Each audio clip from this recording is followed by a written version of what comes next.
आतंकवाद की इकोसिस्टम को भी घाटी में से पूर्णतया समाप्त करने का काम नरेंद्र मोदी सरकार ने किया। और मुझे विश्वास है कि जो कुछ भी हमें गंवाया है वो हम जल्दी प्राप्त कर देंगे। न केवल भौतिक विकास, कश्मीर की सांस्कृतिक ऊंचाइयों को भी हम बहुत जल्द प्राप्त करेंगे। मुझे आनंद है कि कश्मीर एक प्रकार से फिर से एक बार हमारे भू सांस्कृतिक राष्ट्र भारत का अभिन्न अंग बनकर भारत के साथ ही विकास के रास्ते पर चल पड़ा है।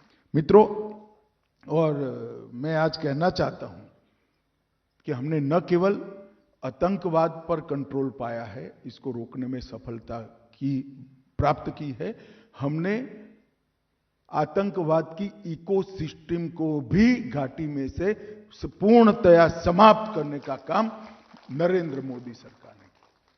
और ये सब इस भूमि के लिए हुआ है, जो भूमि का देश और दुनिया की सभ्यताओं में बहुत बड़ा योगदान है।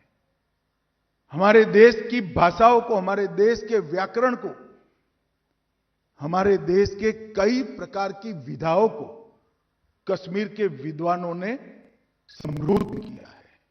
और कुछ चीजें तो ऐसी है, संस्कृत का व्याकरण हो या नाट्य शास्त्र, जिसमें बहुत बड़ा हिस्सा कश्मीर के विद्वानों का रहा है।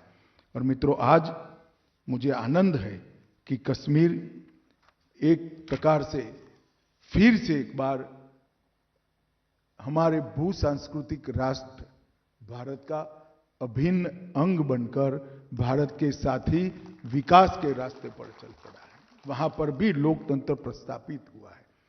और मुझे विश्वास है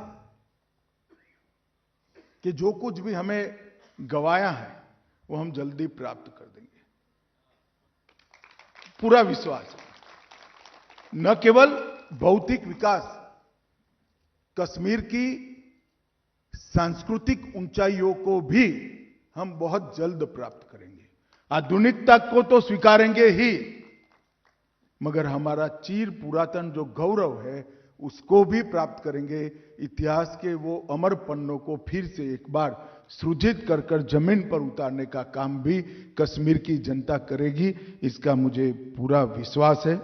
आज मैं इतना ही कहना चाहता हूं कि श्यामा प्रसाद मुखर्जी ने, जिन्होंने सबसे पहले एक देश में दो विधान, दो प्रधान, दो निशान नहीं होंगे कर अपना बलिदान दिया था, श्यामा प्रसाद मुखर्जी का एक वाक्य है, जम्मू और कश्मीर केवल भारत का अंग नहीं है, ये भारत की आत्मा का अभिन्न हिस्सा है।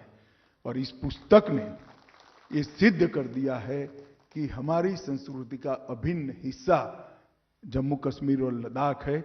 इसको कोई अब नकार नहीं सकता।